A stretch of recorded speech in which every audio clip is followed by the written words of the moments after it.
Good afternoon, everybody, and welcome for joining us for the State of the Association of AIA Colorado. We're really glad you're here, and we have a great lineup for you today. Just as a reminder, you'll get continuing education credit for participating in today's session.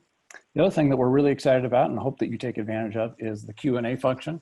We want this to be a conversation that's more of a dialogue than a monologue.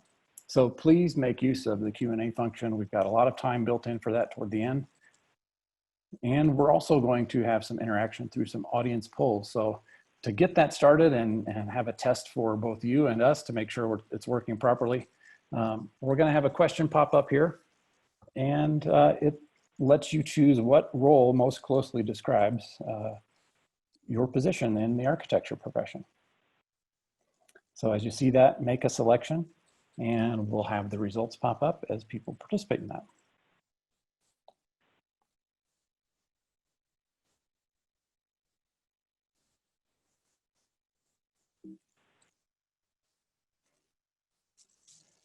What this has really meant, we thought a lot about how we titled this event today. And we thought, is it a mid-year report? Is it a town hall? Is it something else? Well, it's really a State of the Association address. And we wanted to let our members know exactly what we are up to on your behalf and what we're doing because of your support and involvement. So that is the driving overview of what we're trying to accomplish today, and hope that that does so for you. And we've really been up to a lot.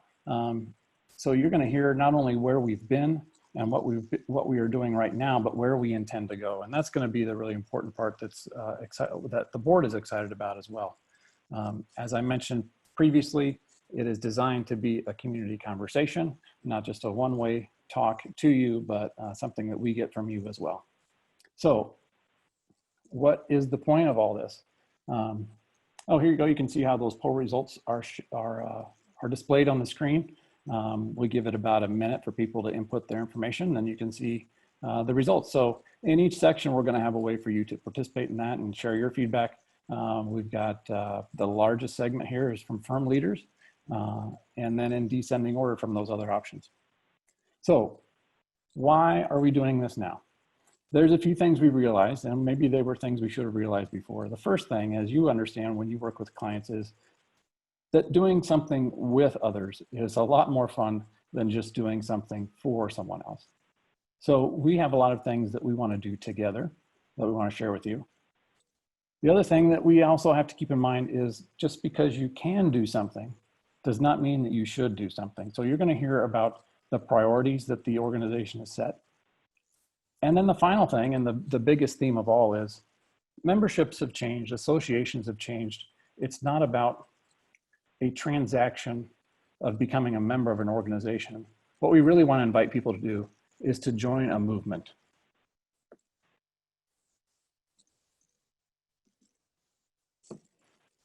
So as we advance here a little bit further.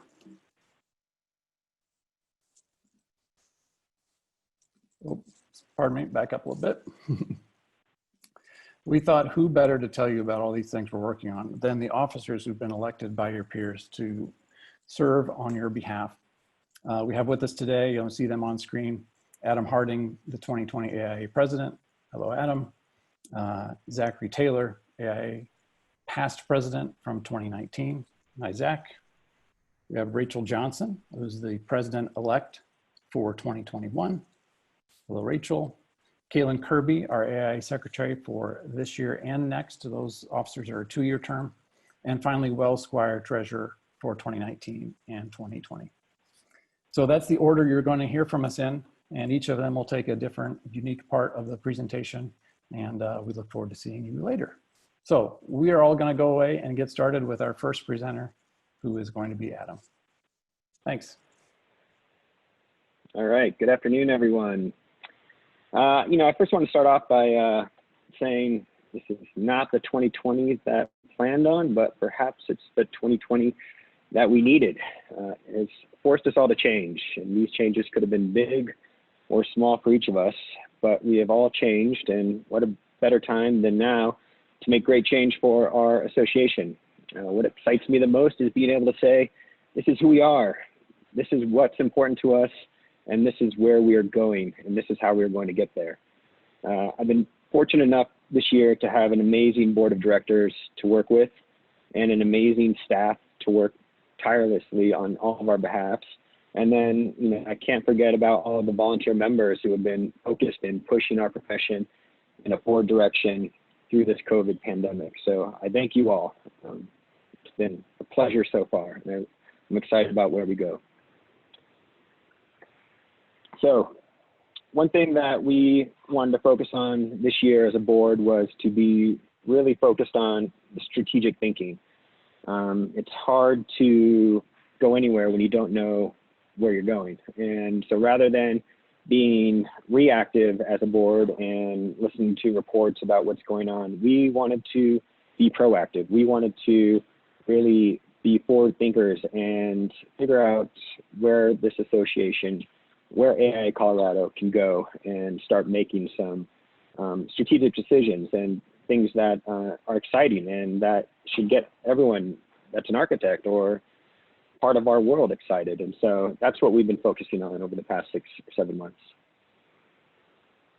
And we started that off back at the beginning of the year by doing some really big deep dives. A handful of the board went to Salt Lake City and met with members of ASAE, and we did this whole program of really about design thinking and to really figure out about, you know, what is it that AIA Colorado can be, or what is it that we should be focusing on? And that gave us a lot of great ideas. And then Mike and I had the privilege to go down to Colorado Springs and meet with Robert Ivy and Peter Exley, who are the CEO and the incoming president of AIA National. And we went through a similar exercise with ASAE, really trying to understand about, you know, how can we be leaders in our organization and help guide the future of AIA Colorado. And so through that, we came back to the board and we started to think about, you know, how do we start to think about who we are and what we stand for and where we want to go. And so it became apparent that we really needed to understand what our core values are and set those as an organization. And we needed to understand what our core focus is and our mission, and then what is our vision. And so, you know, when you think about our mission, vision, and values, these are the things that really set an organization in movement. You know, we base everything that we do. Our core values are a small set of essential and timeless guiding principles. It's 3 to 7 is the rule of thumb, and less is more. They are what define our culture. Not two organizations have the same. They attract people to our organization, and everything that we do should be based around these. And it gives us a way to filter everything that comes at us as an organization. And then same with with our core focus. It's you know, it's the mission statement. It's the voice. It's the hedgehog concept, unique ability. It's our purpose, our cause, and our passion. It is every decision must be made with this in mind. It's our filtering and internal guideline, and it's the, you know, they say, you know, it's our organization's reason for being. It is beyond money, it ignites passion, and, you know, the old saying goes, people don't lead, purposes do. And so, and then, you know, the vision, where do we want to take this organization? What do we stand for? What do we want to focus on?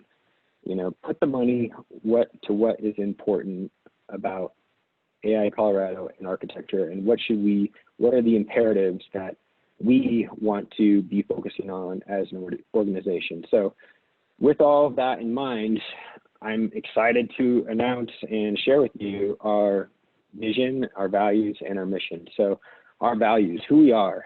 So connect. We believe that a connected community of architects can do more than any individual. Advocate. We find ways for architecture to help make things right in our society. Celebrate. Architecture is a serious business, but we honor having fun and sharing success. Advance. We move forward with purpose, never satisfied with the status quo. And catalyze. We work to equip the architecture community to set change in motion. Our mission, our core focus, what we stand for. Our core focus, our passion and purpose is to activate Colorado's architecture community to advance positive change.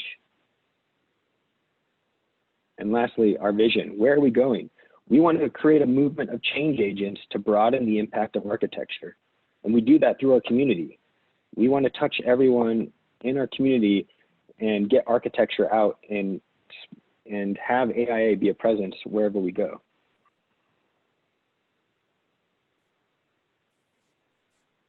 So, you know, with everything that's going on, this COVID pandemic, all the different changes that are happening in our society, you know, this is not a lost year. This is the most exciting year that I've had being on the board, and I'm excited to be the president of AIA Colorado this year.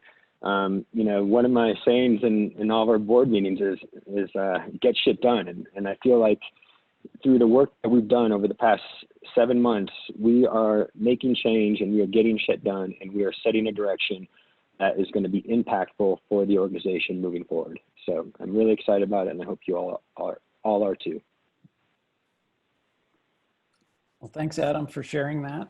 That's the big picture of where we want to go, but we also have 3 focus areas for the year, which are imperatives. And the reason they're imperative is because not only are they important, they're places where we know we can do better. So to hear about the first one, we're going to bring back Zach Taylor. So Zach, take it away. Thanks, Mike. So with the culture of belonging is kind of the first imperative that we wanted to talk about. So first with that, we want to kind of show kind of what should be a familiar demographic. And with that, I'd like to put a poll up on seeing where everybody is listening from today. So if we can take a moment to do that. Basically, our geographic distribution of members across the state has been fairly consistent. Obviously, Denver has the majority of members.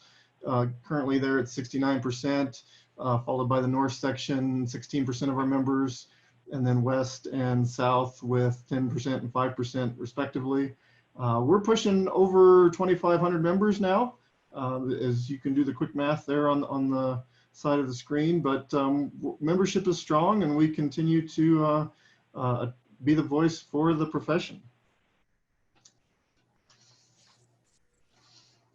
So a little bit of history on how we got to where we are today. Back in 2009, there was some membership votes, and a task force was created to kind of address some of the things that were seen as negatives for the organization and ways we could do better. And that ultimately culminated in the repositioning that we did in 2014. In 2014, and prior to that, we had 5 incorporated fiduciary responsible organizations in AIA Colorado. And that was the state organization plus each of the 4 sections was incorporated. So in 2014, it was decided to reposition and have one organization that would hold all the fiduciary responsibility, and that would free up the local sections to really tackle the local issues and the architectural things that we're really passionate about. We did that in a couple of ways. Some of you might remember the OAK, or the OAK plus R, where we had our outreach, advocacy, and knowledge, and then we added resilience for our organization and how that might be. And so we went about that. Some worked really well with that. Some had a little bit of a struggle with it. And then in 2016, we kind of did another member survey to get input. And we had a large percentage just saying that they weren't connected. And so in 2018, we kind of looked at how we could better, build that culture of belonging and how we could get back to that. We had, we realized that there were some of the bylaws that were changed during the repositioning didn't quite address everything. It was a big move that we did. We actually repositioned before the national component. And so we, as the first to do that, we were kind of leading the way, but also kind of figuring it out and stumbling along on how to best do that. So in 2018, we tried to kind of help clean up some of that. Not everybody was on board with that. So we kind of took a step back last year. In 2019, we kind of heavily rolled out what we call local connects. And we did a listening tour using some of those local connects. We went to each section in person and met with members, and we also had a meeting with past leadership of our chapter and just talked about things. And what really boiled to the surface were a couple of key points, and really it boiled down to just a handful. One was collegiality, and that's just, we like to connect as colleagues, we like to network. If we get a learning unit on the side, great, but really the important thing is getting together and talking about shared experiences and our shared values and how we can help each other along. Then, of course, how we recognize ourselves with our awards, with our media presence, both at the state and the local level.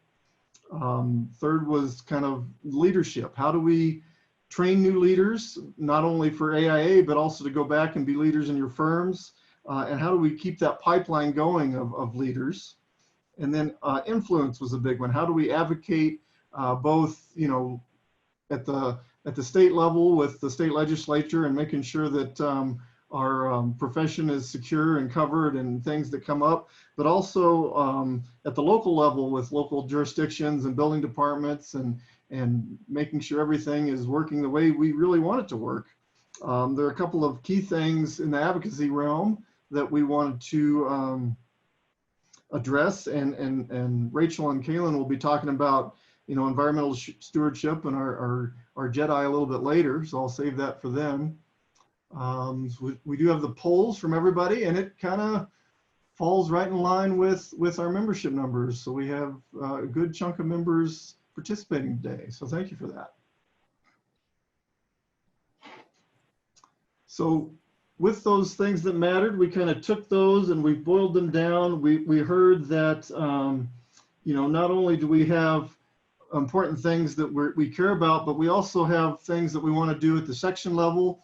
There's a little uncertainty, or was a little uncertainty, of how the sections are supposed to function and what they're supposed to do and how we're supposed to do programs.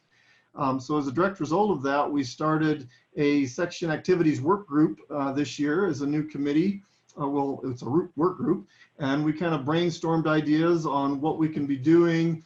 And then of course, COVID happened and we pivoted and we started talking more about what can we do virtually and how can we change a lot of our in-person programs to virtual programs.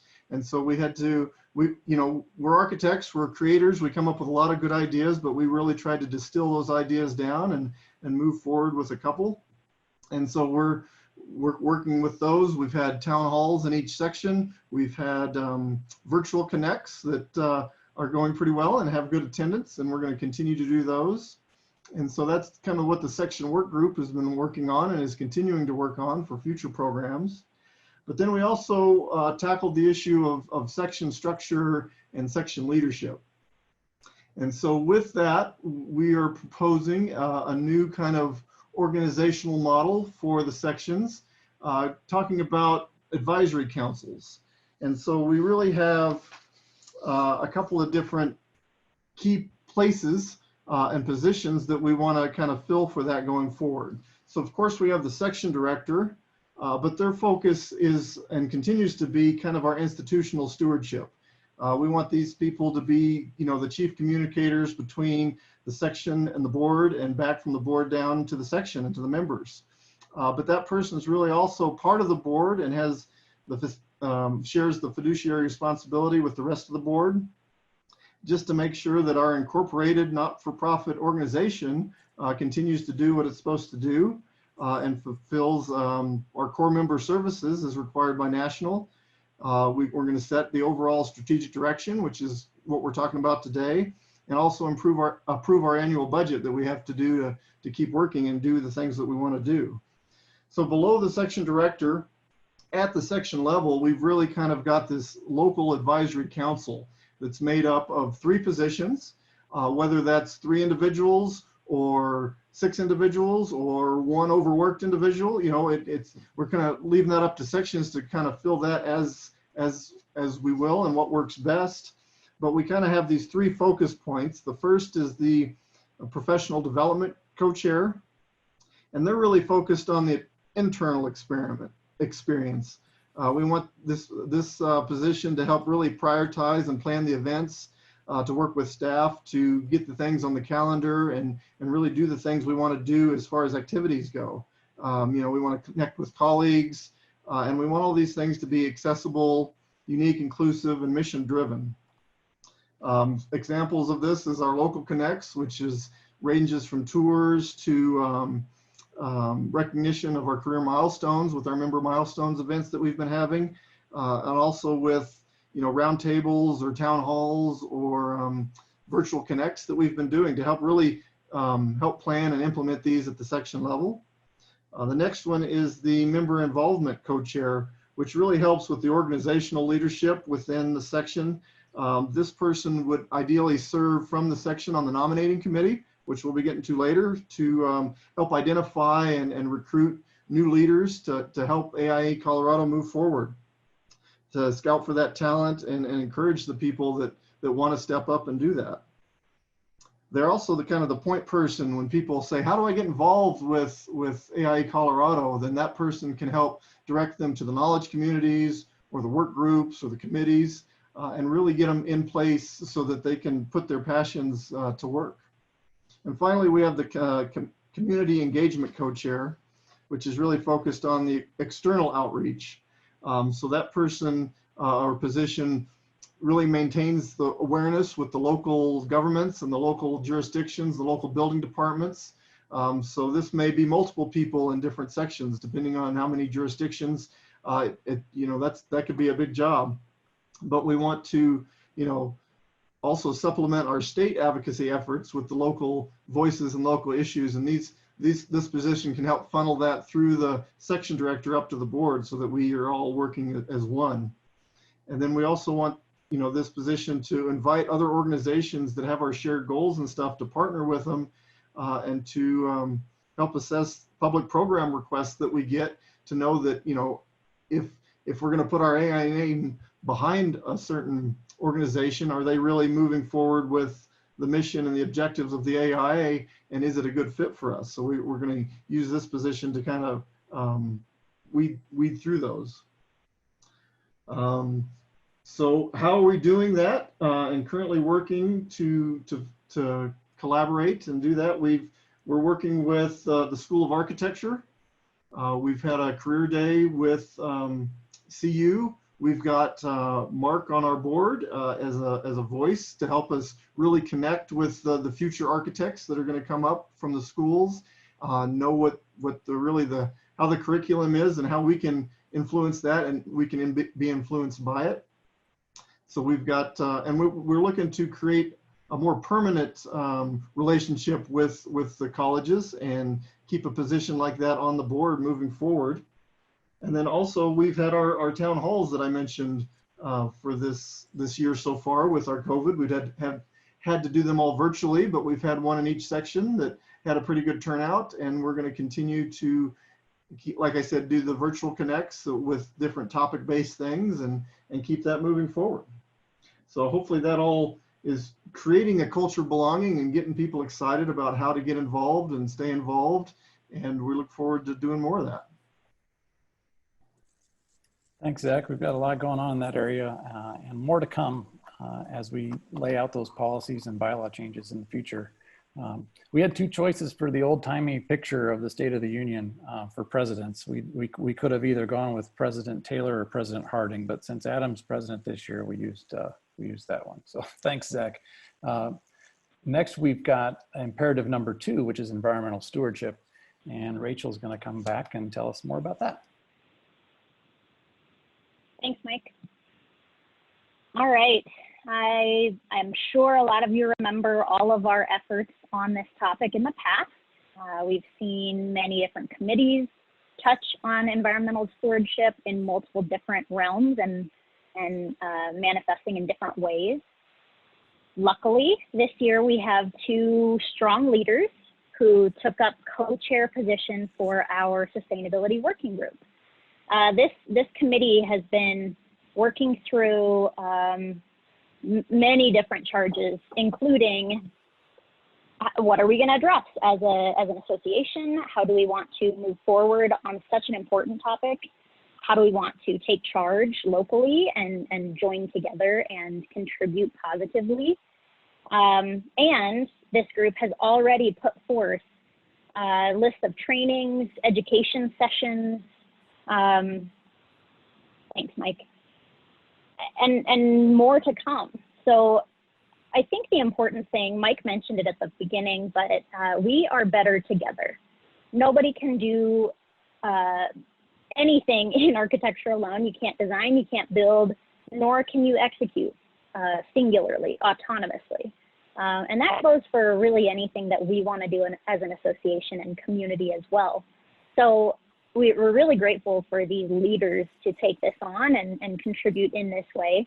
These, of course, are low-hanging fruit. If we could get education sessions and get our CEUs, great. I'm grateful for that. That's easy peasy at this point. We're experienced in this. But you'll start to see all of our imperatives, including this very important one, pervade and seep into everything else that we do as a community and definitely as an association. So for example, we do have our Design Awards Committee. They've been meeting monthly for sure, and probably more than that. It's been a busy group, but they've built in a, I don't want to call it a grading matrix, but it is a qualification. So really, if you think about it, what good is a project, regardless of how beautiful it is or how well designed or constructed it is, if it's not kind to our environment or isn't acting as that steward for our environment, which we value so much here in Colorado. So the Design Awards Committee built a matrix, built a web, if you will, to basically incorporate this ever so important topic into our daily work, our daily lives. While there is a sustainability category for our awards this year, we are including some sort of narrative that each project should put forth that talks about its efforts in aiding and mitigating the harm that we do to our environment and kind of the efforts put forth in this realm. So you'll see this on our awards ceremony evening. I think it's Monday, August 17th at the Drive-In Theater. Everyone sign up.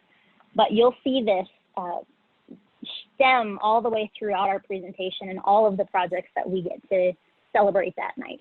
I think this is a pretty powerful thing to recognize this topic in everything we do, starting with the awards and the projects we like to highlight and are so proud of.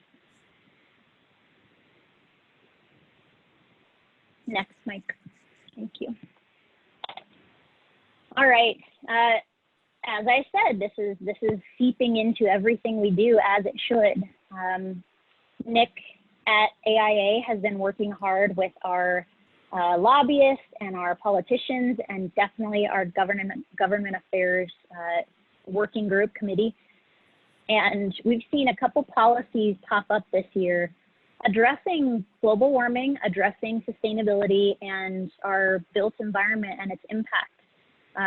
We see these pop up more and more, and it's pretty exciting to be on the forefront and be a pretty big player in these conversations because we do know a lot, we are experts, and we do have big obligation to help fix this world issue.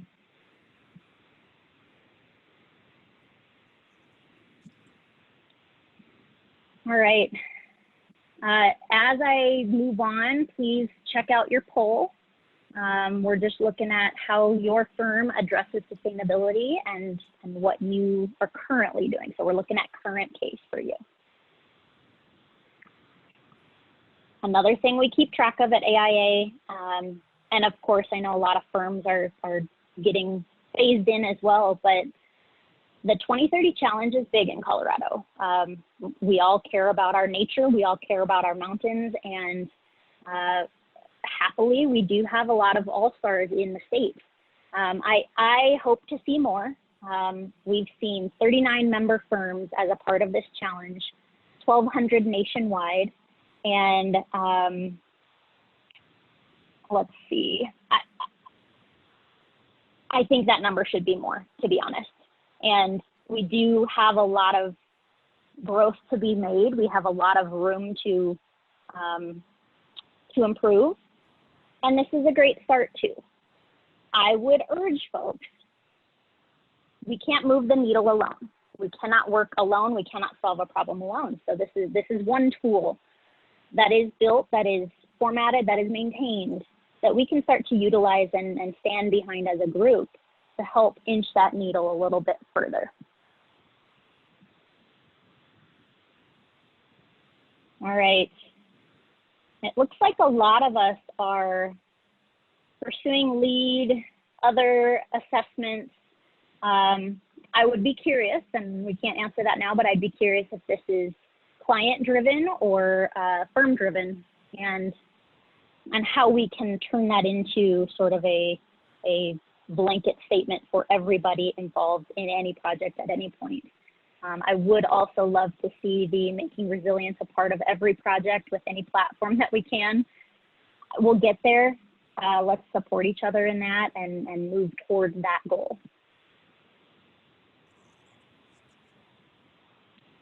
All right, another thing that we're doing as part of reevaluating our vision here at AIA Colorado is trying to align as closely as we can with AIA National.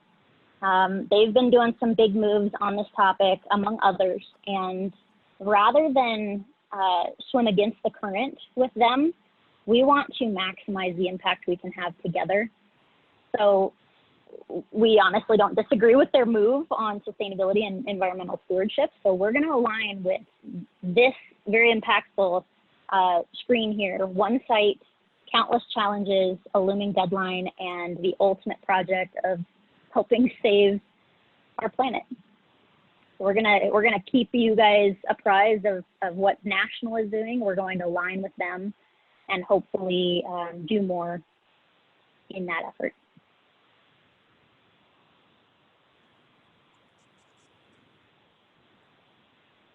In the past, we have partnered with many different organizations, with the school, with individuals as well. We've even partnered closely on education sessions with the Rocky Mountain Institute. And while we're maintaining those existing partnerships and finding opportunities to re-engage with those folks, we're looking for new opportunities as well. We know there are some powerful names out there leading on this topic, and we really want to, again, build together rather than fight individually. And this is just a small list of the folks we've targeted or at least identified as future partner opportunities. And we really do welcome all ideas and thoughts. We have 113 people on this call, and I'm sure you could all bring some more organizations to this list.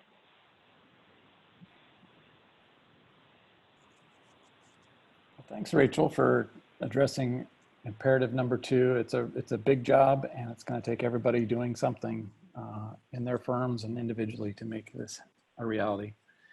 Well, imperative number 3 is one that's gotten a lot more attention recently, but it's not a new issue for AIA Colorado. And to hear more about that is our Secretary, Kaylin. Afternoon, everyone. Yeah, so like I said, we've previously kind of referred to this as EDI, so equity, diversity, and inclusiveness. But this year I've also added justice, so turned our kind of acronym into JEDI. And there are, numerous ways we're starting to address this within the state as well as a national level, as we'll go over a few of those in these coming slides. Progress.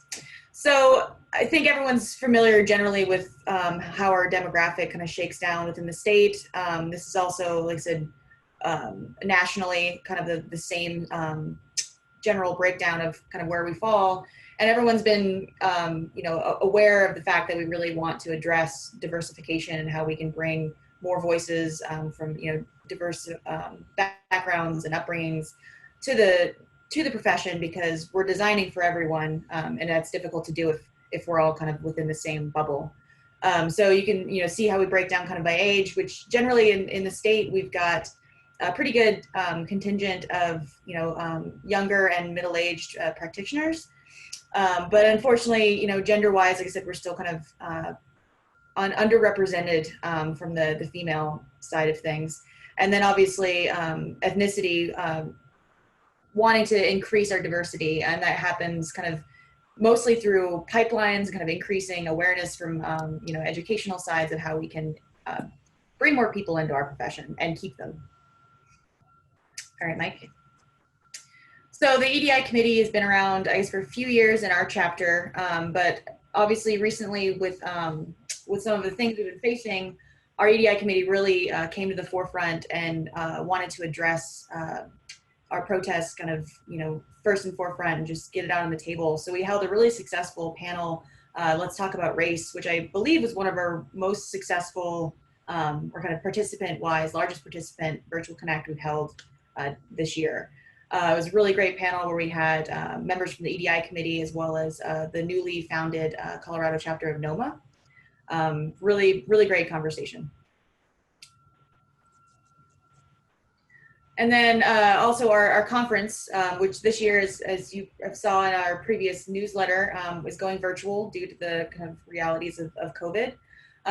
But taking on, like I said, the idea of JEDI, the committee settled on a theme of just, and the idea was that this could encompass multiple kind of, fill in the blank, if you will, topics, and kind of in wanting to kind of create a succinct framework for the conference, also focused and narrowed down kind of the programming on just design, just planet, and just practice. And that's how they're going to filter the different speakers and content kind of within that framework of topic. So more to come on that, but it should be very exciting. And then career stage. I think generally, again, this kind of reflects national, that we've got, a smaller contingent of associate or international associate members than licensed and emeritus. But I think generally we've got, a large contingent within the state of these, associate members, as well as, once licensed, still within the emerging professional group, it's, considered up to 10 years after receiving your licensure. So we've got a large contingent of emerging professionals, as well as members in their later stages of their career and fellows, and really wanting to kind of include and bring everyone together and have everyone's voices and kind of ability to learn from one another through various programming. And at that, cue the poll. So interested to see on the call kind of where people are falling in their career stage.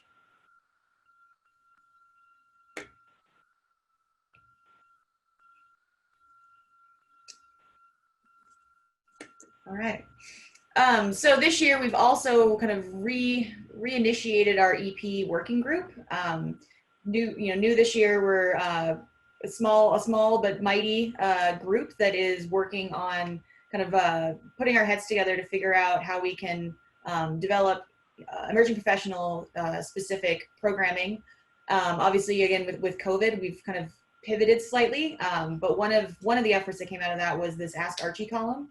So the idea is, everyone's, or, predominantly still working from home, or kind of in your own head, and wanted to provide an outlet for kind of an anonymous question asking, something that you may be afraid to ask someone in your office, but you could write into the Ask Archie column. And if the EP group can't answer it, we'll find someone that can. And I think we've had a few write-ins so far, and I think it's been a fun kind of effort for the year.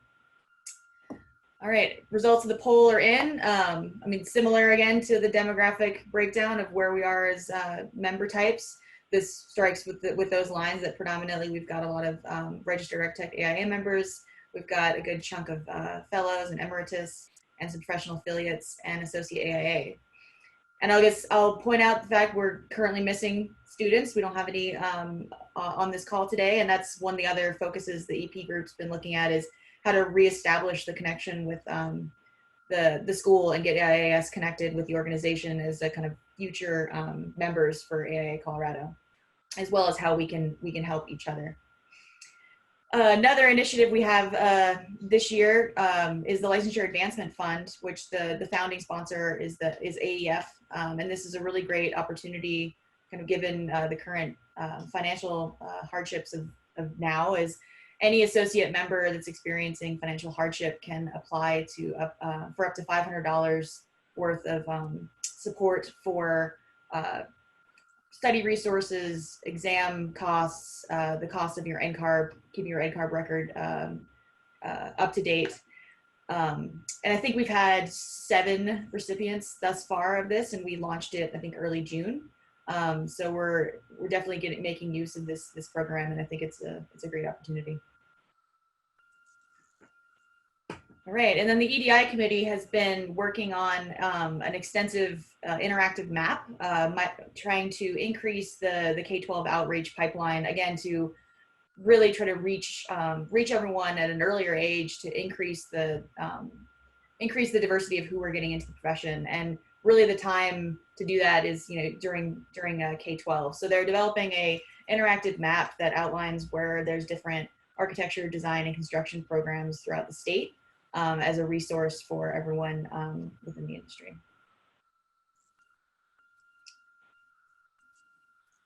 All right, next. Oop. I'm passing it off, I think. There you go. Thank you, Mike.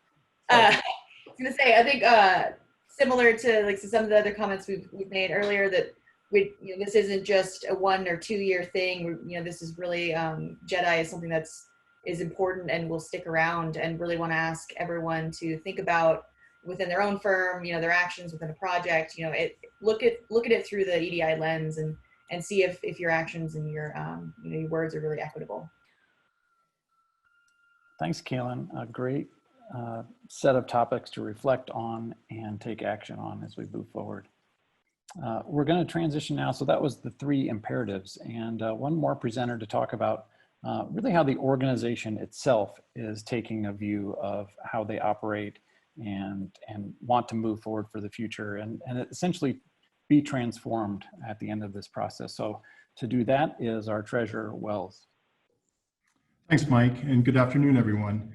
When we came together early this year as a board, we asked ourselves many, many questions when we were working on our core values and focus that we were going to invest our energy in this year as a board. One of those questions, and we'll go to the next slide, Mike, if we could, was really, are we here as an organization to serve the members, or are we here to engage the public? And through some contemplation, the answer came quickly as a yes. We're here to do both. So again, that helped us clarify our focus moving forward this year, and it really is, I think, exemplified in the programming that has been described throughout this presentation today. It's diverse, it's far-reaching, and it does act directly to serve more internal interests of the profession, but external sort of promotion and strengthening of our profession to non-architects. So we started the year, again, with the intent of reaching out and really taking ourselves to the membership and bringing programming to the membership and trying to engage more broadly with the membership. We've seen demographically that we have a concentration certainly of members in the Denver area and the Front Range, but based on feedback we've been receiving, it was a priority to this group to really get more face time and engage with people that represent the Northwest and South more actively. Obviously things changed, and we had to shift quickly. And through that process, obviously we transitioned to more virtual connects. And I'm extremely proud of this group and really all the volunteers and everyone who has made this such a success. We've had so many great programs this year. And as we've all become more acquainted with virtual engagement because of the pandemic, I think we've all become more comfortable with it. And in some ways, it's actually sort of decreased the scale of the demographics that we all represent. So we've really embraced that. Next slide, if I could, Mike. So, since COVID, since we've had to transition, interestingly, as Adam has said and others have said, this is not a wasted year. Compared to last year where we took a position on 2 bills, we've quadrupled that this year. We've taken a position on 8 bills, which is fantastic. Advocacy is one of those things that is just so strong. This organization is really taking on all of our behalf those issues that really need to be addressed head on. Internally, from an operational standpoint, we've identified 15 items that we're working through very specifically, and we'll touch on a few of those. Some of those relate, or many of those relate to finance, and as your treasurer, obviously that was a point of interest for me this year. We've updated how we do our payroll services, chart of accounts and budgeting. For so many years, our books were very complicated, really carrying over from pre-2014, pre-repositioning times. And it was burdensome, it was confusing and complicated. So again, one of the things we've been trying to do is ask ourselves, how can we work more, smarter and simplify things? As a component of that, we've actually transitioned some of our bookkeeping and accounting, but with that, we've established sort of a dashboard, a one-page look that's available for our board to reference at any point that really communicates the key metrics of our budgeting and of our financial performance. Obviously, we need to pay close attention to that this year with the uncertainty and the dynamics that we're going through collectively with our programming and everything else.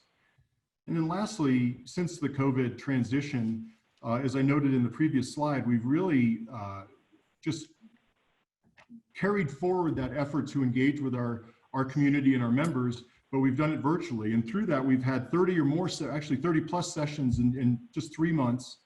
We've got over 20 scheduled for quarters 3 and 4, all the while offering continuing education credits and health, safety, and welfare continuing education credits, something that is, we've heard, has been requested more and more.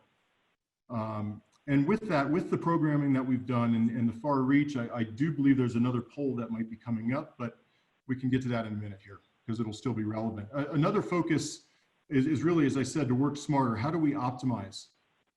Oh, here's the poll. So we'll ask for everyone's participation in this. We're curious how many of you have been able to take advantage of some of the programming we've had virtually this year.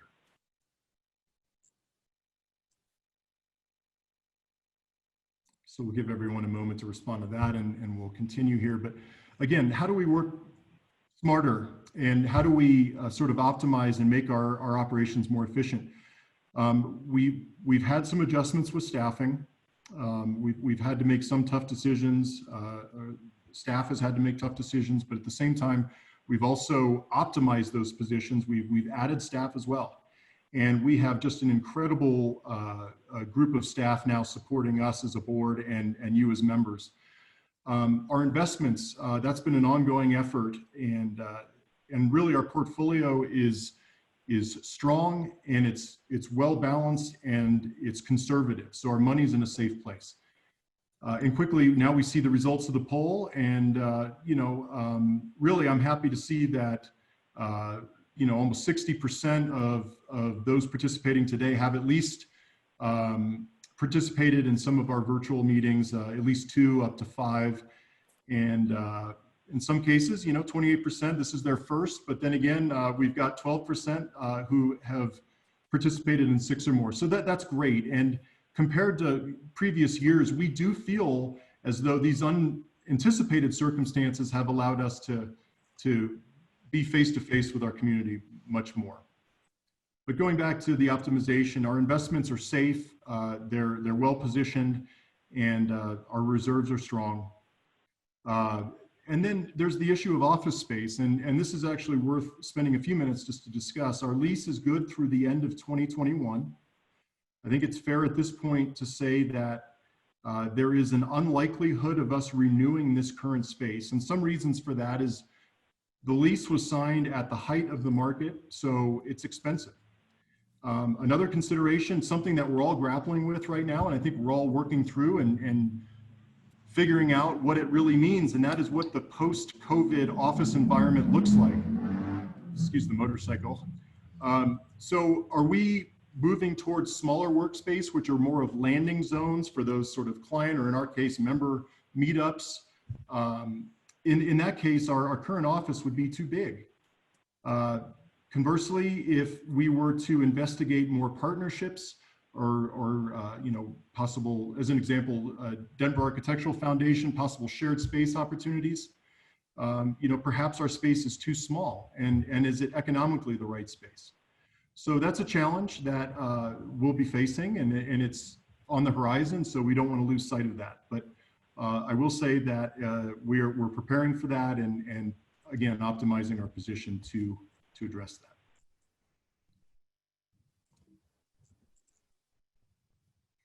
So building the bench, really we're speaking here about working deliberately and with focus to create pipelines to leadership within our profession, whether it be part of the AIA, future leadership, or just leadership in our profession. We see this, and it's been spoken to here in this presentation today, our conduit and our connection to the universities and to the academic realm, really trying to be thoughtful about how we grow those future leaders.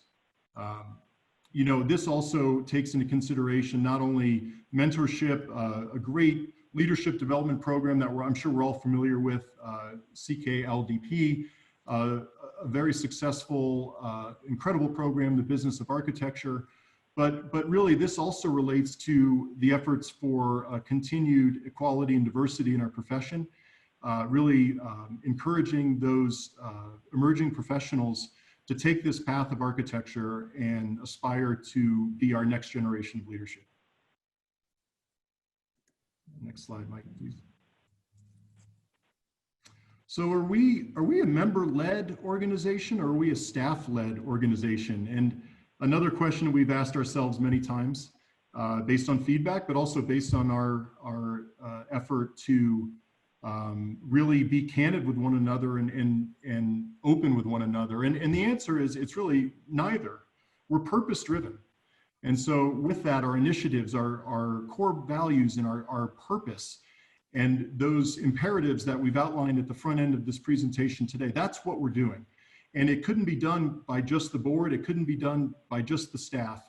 I know that this is an incredible working group, and we've coalesced very strongly together to sort of help each other pursue interests that might be more heavily member-led or more heavily staff-led. So with that, we have a great balance, a great staff, and really a great board that's working together seamlessly. And that's really the point here. We have a purpose.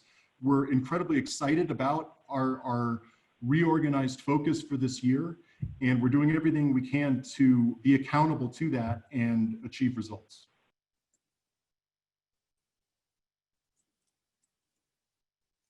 Thank you, Mike. I think so. All that is to say that we are really not just trying to navigate through these challenging times, these challenging and uncertain times. Rather, we are thinking long-term, and more than anything, as an organization, as your board members, as your representatives, we are doing everything we can to be as thoughtful as we can about positioning ourselves most strongly to be a strong organization into the indefinite future. So again, this is the mission by which we are focused and aspiring to be effective. Thank you, Mike. Thanks, Wells, for giving us a little bit of a look behind the curtain to see what it takes to keep this organization going. I want to ask everybody if they could come back with their video now, and we're going to do the Q&A portion, because of course we want to hear from everybody on the call. We've got a great turnout today. This is, I think, the second highest that we've had for any of these events. So really grateful for that. I guess I want to go back just to start with to Zach. You've been around longer than anybody on this board. You're the dean of the group. So, and I know you've seen some of these issues come and go over time and been alternatively frustrated and excited about how the potential for things changing or old challenges finally being resolved.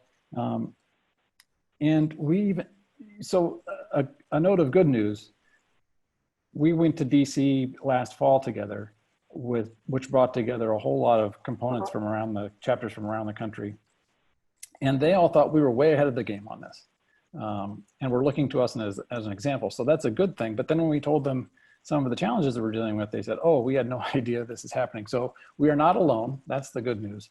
But we are diligently trying to get things moving forward. And while we have done a great job of moving to a direction of issue-based leadership, we've got about 18 committees that are issue-focused. We really lost some of the momentum behind regional or local And one thing on that chart that I noticed you didn't highlight was the regional ambassador. So if you kind of talk about your either optimism or cynicism as it's evolved over time, and how people can be involved on a hyper local level. Sure. So I think with kind of the new structure that we're proposing, it really does give some, autonomy to the local sections so that they can do things that they want to do in their local section, things that are valuable to us all as architects. Are really, we're listening for those and we're championing those at the state level so that all of our membership can benefit. But I'm in the South section, and we are passionate about, just for one instance, our Box City. We've kept that event going for many years for our local school kids.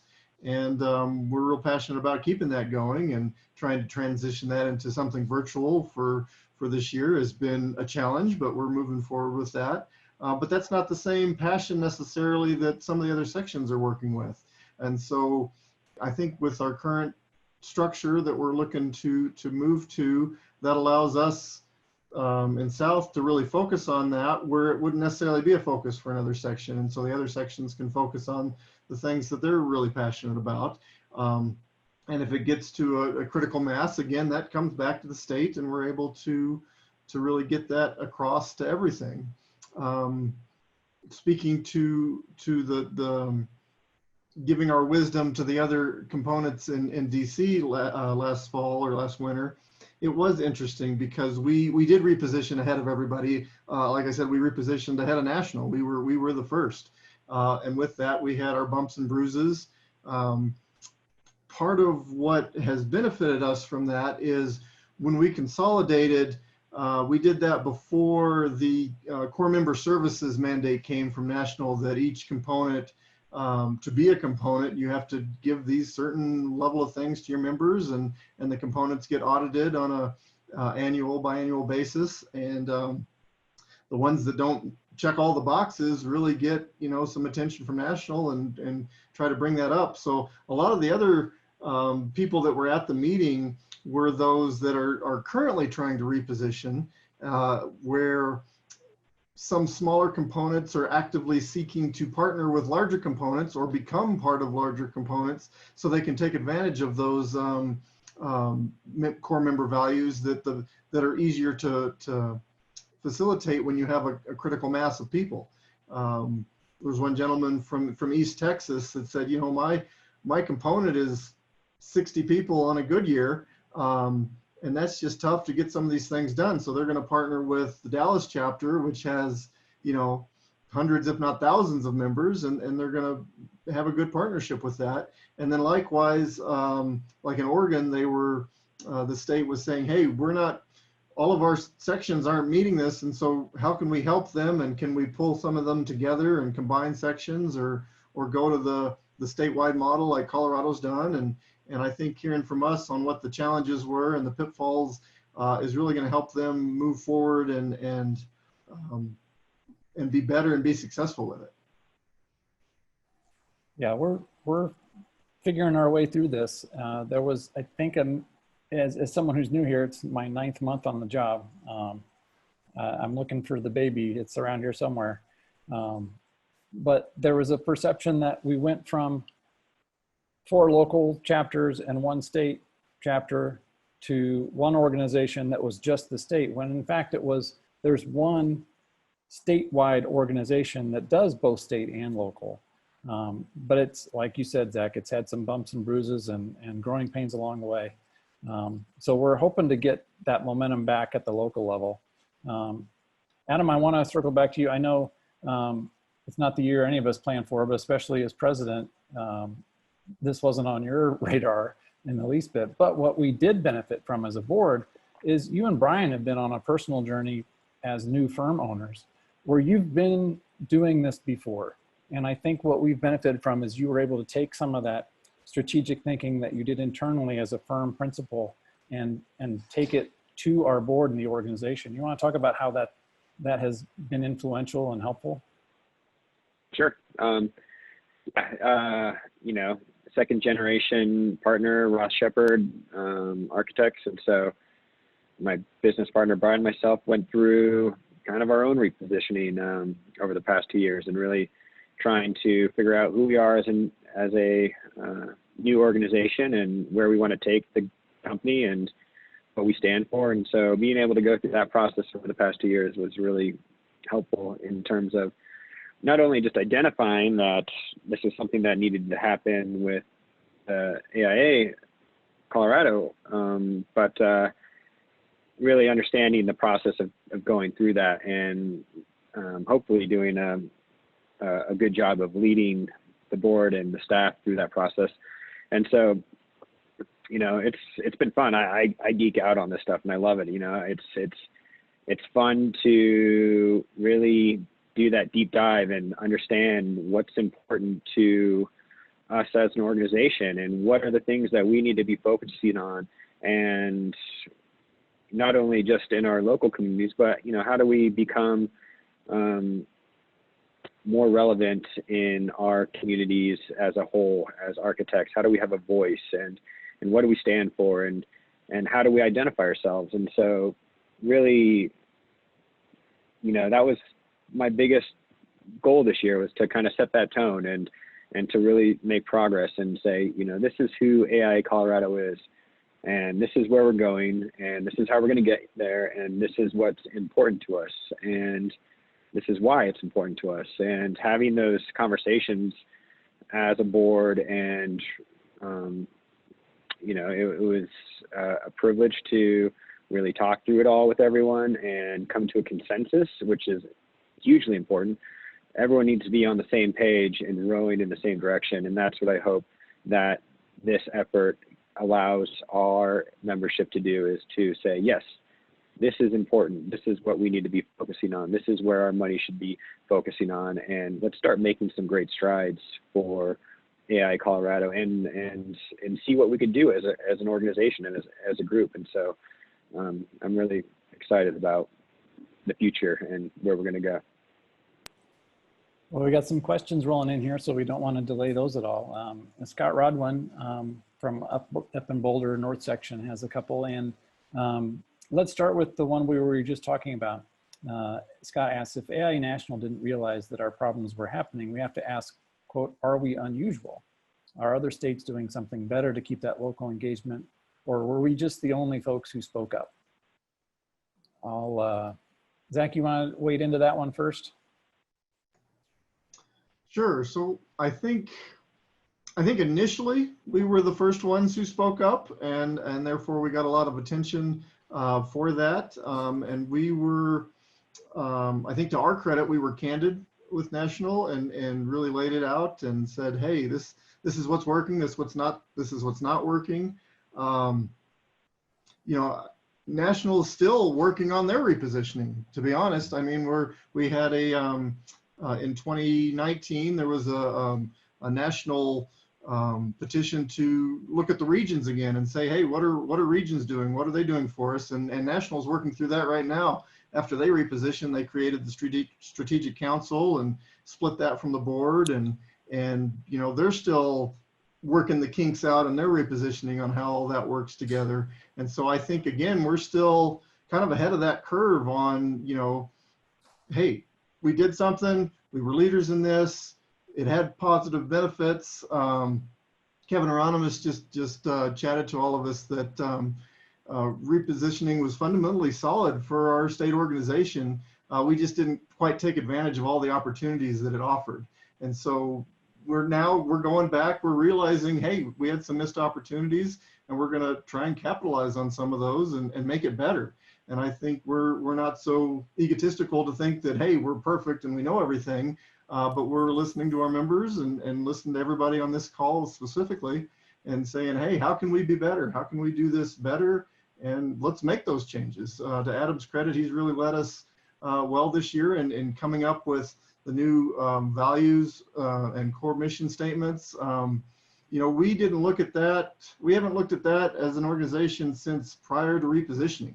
And so it's more than past time. And I applaud Adam for bringing us there and getting it done this year, because that's a big task. And I want to point out for the other folks who are on the panel too, that everyone else got involved in AIA not through the section, and our officers today because of that repositioning. So the underlying benefits are still there. The fact that we have all these committees that are issue-based or career stage-based allows different pipelines and pathways into leading the profession. So it's not that we just turned everything off and said, we're not going to allow you to serve unless you're at a local level. We had a whole other group, and there's over 100 people that serve in those committees that are issue-based. So I know that's been, you know, Adam, that was your experience. That's how you came to the board. You know, Kayla and Rachel, Rachel through the knowledge communities, Kaylin through a member community. You know, Wells, I know you had a different pathway to the board too through, you know, business of architecture and CKLDP and mentorship. So, you know, there's a lot of ways to get to leadership, and we want to keep as many doors open as we can. And I got to tell you, as somebody who is watching from the outside, I was super jealous. That's one of the reasons I came here. You guys saw something that National said, we want to do this, and charged ahead and boldly proceeded. And it was the year you hosted the convention too. So I think the spirits were high, and you guys said, we're pioneers and innovators. That's our state history. It's in our DNA. Let's give it a try. And if it doesn't work, we'll tweak and try again.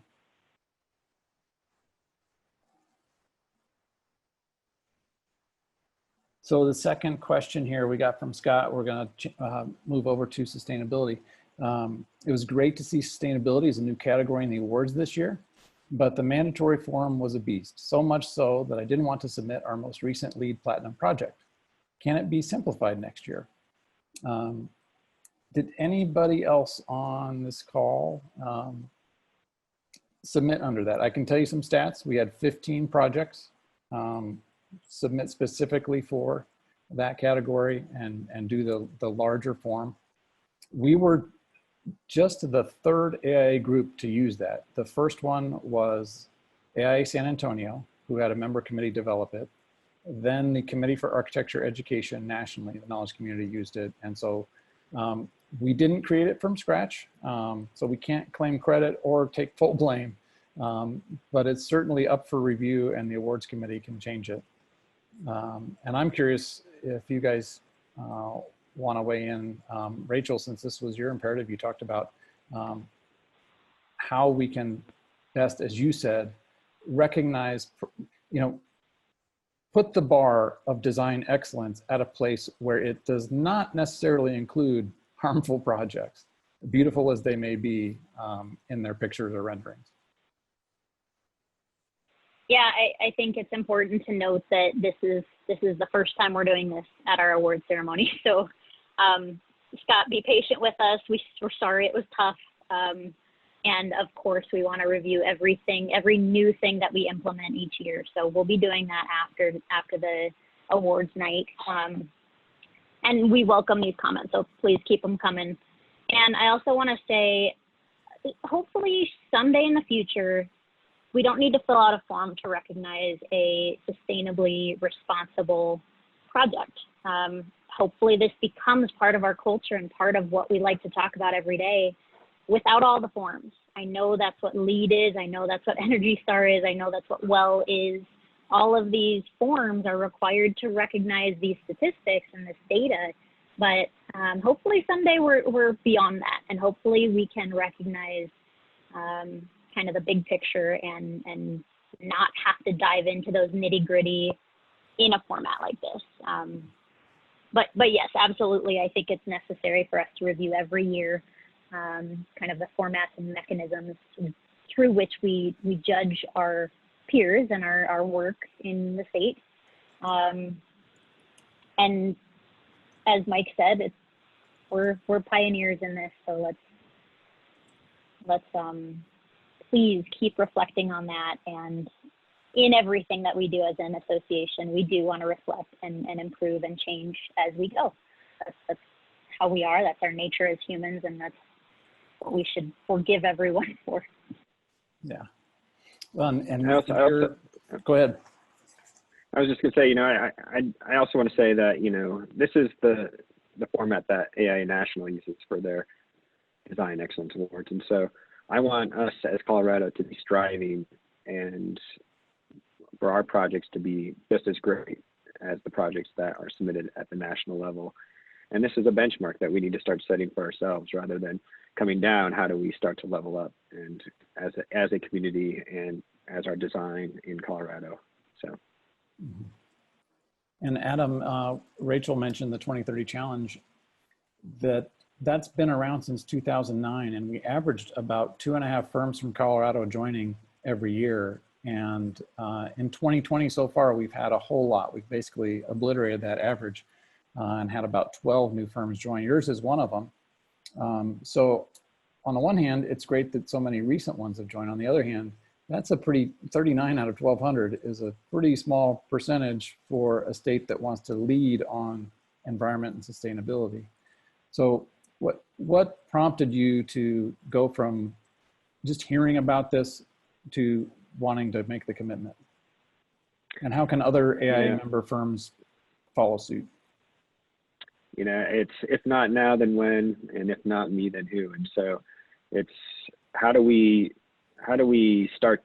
You got to start somewhere, right? And so that was my thought as a firm joining the 2030 commitment. And so it's you gotta first sign your name to the paper and say, I'm going to commit to this. And I hope every firm in Colorado does the same.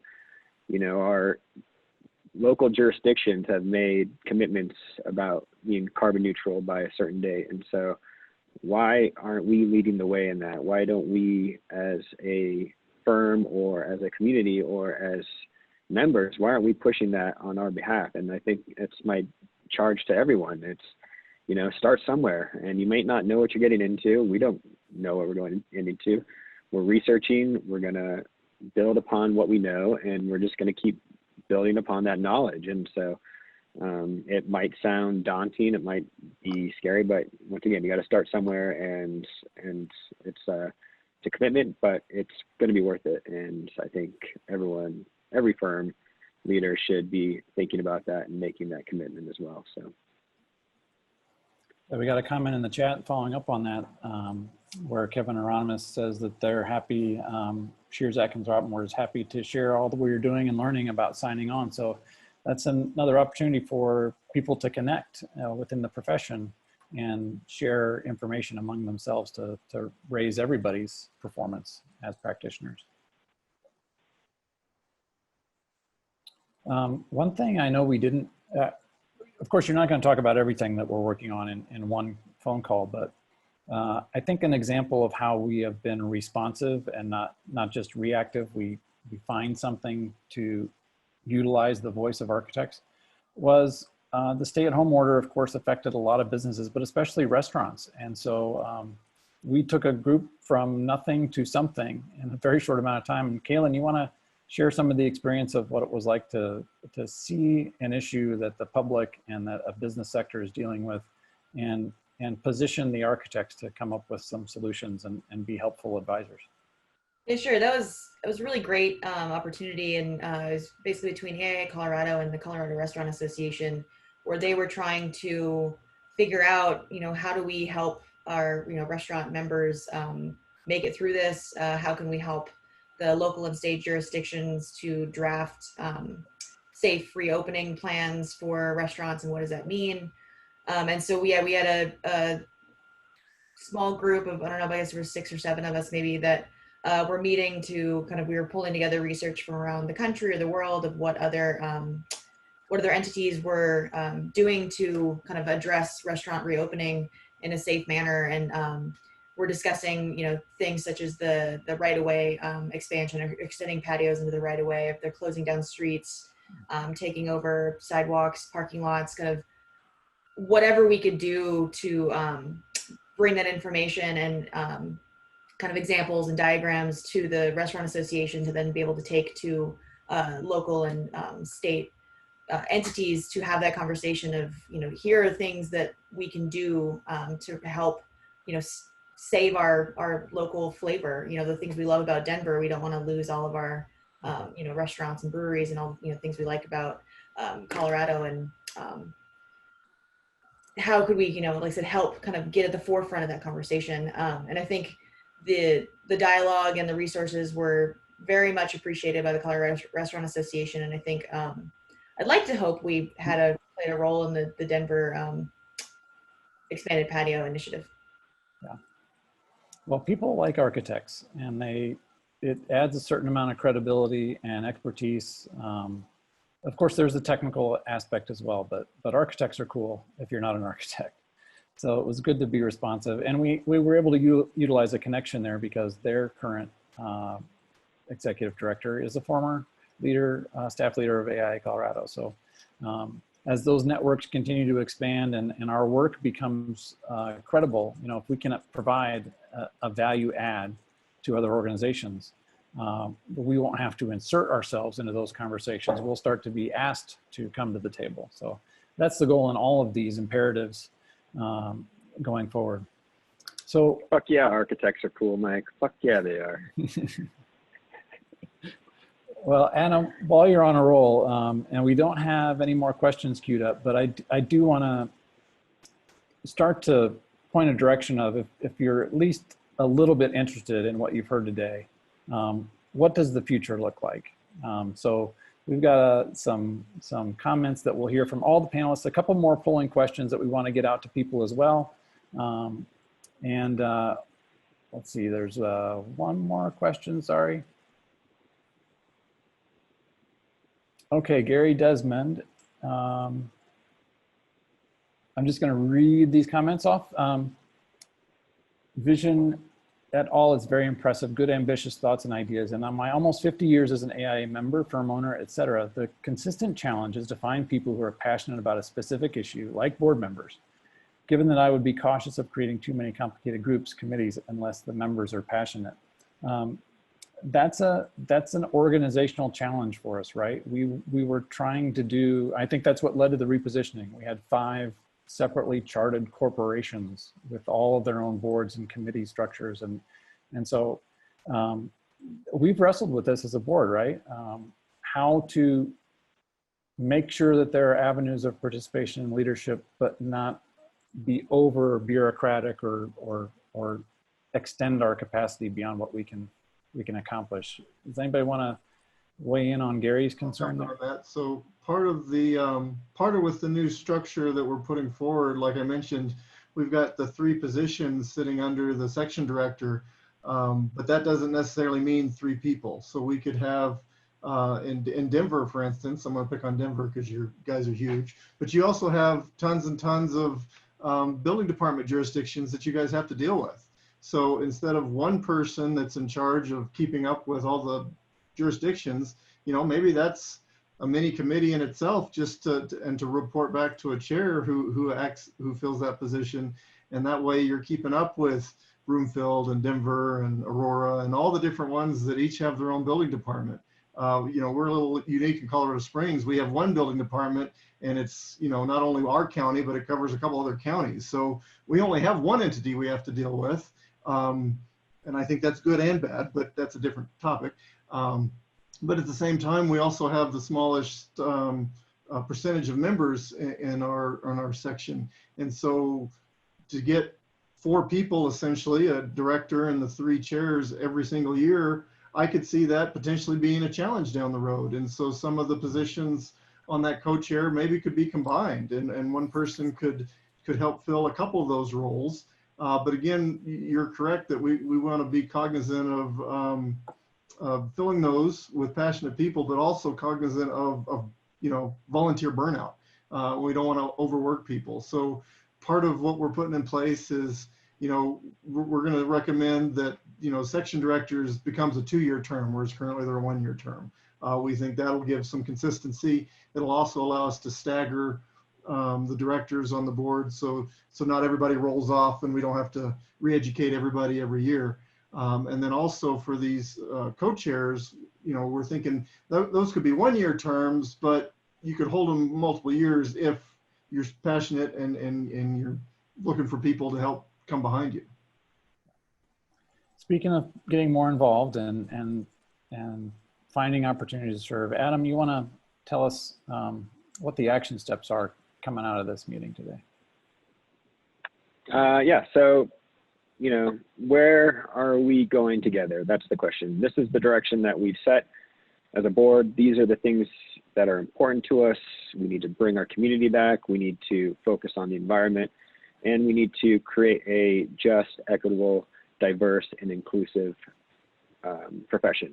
And so how do you get involved? There's a lot of different ways. There's a lot of community or committees to get involved in coming up.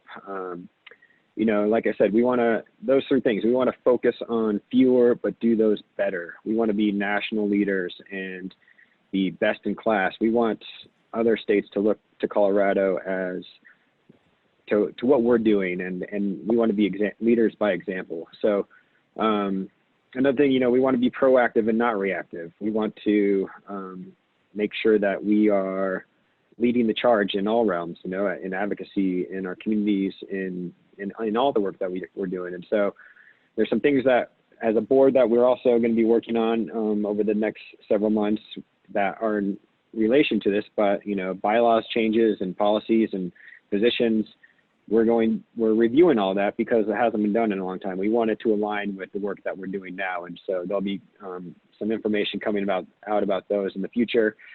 There's going to be a call for nominations for the board and committees coming up in the next several months. So stay tuned for that. But lastly, you know, this is a membership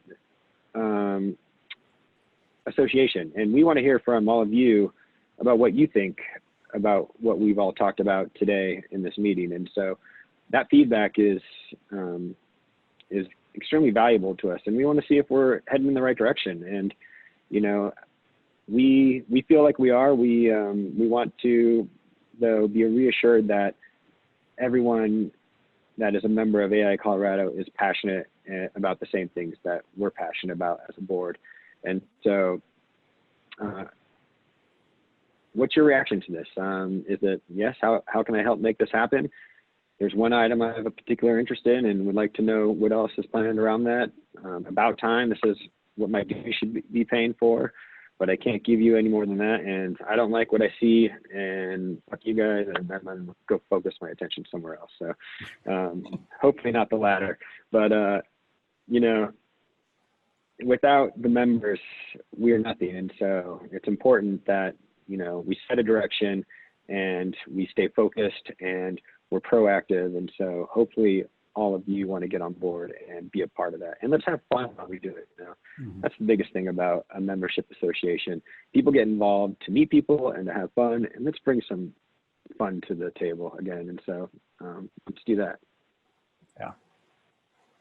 Well, we can only go as far and as fast as the members allow us to. And I think you're getting a sense of people chomping at the bit. They're ready to go and just be release that energy, enthusiasm, and passion, and channel it from our members.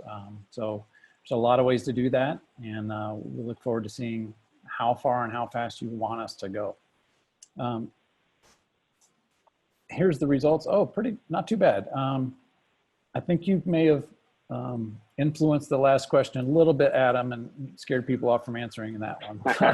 But it's great to see the response here, especially overwhelmingly about how can we make it happen. So you're going to hear more about that, and we are going to follow up and make sure that you have a way to get involved. I do want to hear from everybody else, though, what your closing thoughts are. So let's hear from the rest of the group, if you don't mind. Sure, I'll jump in first. I just want to say that I'm excited on where this is going. Last year was a difficult year. We did our learning session or listening sessions around the state, and there were a lot of people that were not happy, and they let us know. And I think hopefully this is proof that we've heard you, and we're making those changes, and I'm excited about it. I'm excited the direction we're going and the things we're going to get behind. Part of the challenge last year was we had to onboard Mike, and thankfully he's had an AIA background and we didn't have to get him that much up to speed, but welcome, Mike. And oh, by the way, now you got to deal with COVID, but you know, whatever. And also to echo one last thing Adam said, so I chair, as past president, I chair the nominating committee, And we're going to put out that call to nominations. It's going to be member-wide to the whole organization. Look for that in the fall. So if you know someone in your firm who's an up-and-coming leader and can benefit not only helping AIA, but AIA can benefit from them. Or if you're that person, please put your name forward. Look for that on the website when it comes out. There'll be clear instructions on how to get your information in. Like Adam said, we're going to look for people for the board. We're going to look people for committees and knowledge communities, but we're also going to look for people for these section co-chair positions that we're creating. So we've got lots of opportunities for people to get involved. So please do. I'm very hopeful that we have all found the same starting line now. It should be clear that we have not succeeded yet, nor should we ever. But we hopefully are on the same journey now as an organization, as members, as a community, and this will evolve. So, of course, we've defined some vision today, and we've defined some direction today. And all of that changes as we all change. We saw that back in March where we were able to pivot real quick. But I'm just hopeful that now we have a starting point and we actually get to move forward and get stuff done without obstacles. Yeah, I'll echo that. I think, I mean, as we kind of started this 2020 wasn't exactly what we all were expecting. But yeah, I think the organization and the board as a whole really took it in stride, pivoted, and really kept focused on what we were trying to achieve. And I agree that now that this is a starting point. It's not perfect, but it's something for us to kind of try on, test out, see how it goes, and we can again pivot and adjust as we need, moving forward. But I think we're all really excited to, like I said, to roll this out and see what we can do with it. Yeah, for me, I'm really excited about our position and the work we've done to this point this year to address the many challenges that we're all having to face right now due to extraneous circumstances. And obviously it's all relevant, and there's great work happening now. There's a lot of engagement, a lot more member engagement than we've had in years past. And I'm just grateful for that. I encourage more participation as we address things like equity and diversity, resiliency in this economy, and the ongoing great advocacy efforts that are happening. So I'm satisfied immensely with the work we've done and the position we've put ourselves into as an organization to address these challenges. Well, I want to thank all the panelists today. These are the officers that lead the board of directors, and hopefully you've seen, if you participate in the other virtual connects, you've seen the section directors and the town halls that they've led. You've seen the associate director, the at-large director. All have been part of creating and disseminating these new programs and connections to our members. And if you haven't been in the boardroom or a staff member, you've never seen any of this stuff before in one place, and this new mission, vision, and values. So you have the privileged position of seeing it first outside of that group. So it will not be the last that you see of it. So don't get tired of it. Be an ambassador for it. And when something else comes out over the course of the year that talks about where we're going, pass it on to somebody who wasn't on this call and say, hey, this was worth checking out, or I was pleasantly surprised, or I can't wait to get involved and make this happen. So we ask for your assistance in doing that, and just give us the encouragement and the involvement at whatever level you can to make this stuff happen, and to GSD. So I want to let people know about two more things coming up that are our signature events. August 17th is our drive-in extravaganza, where we'll be announcing the awards for 2020.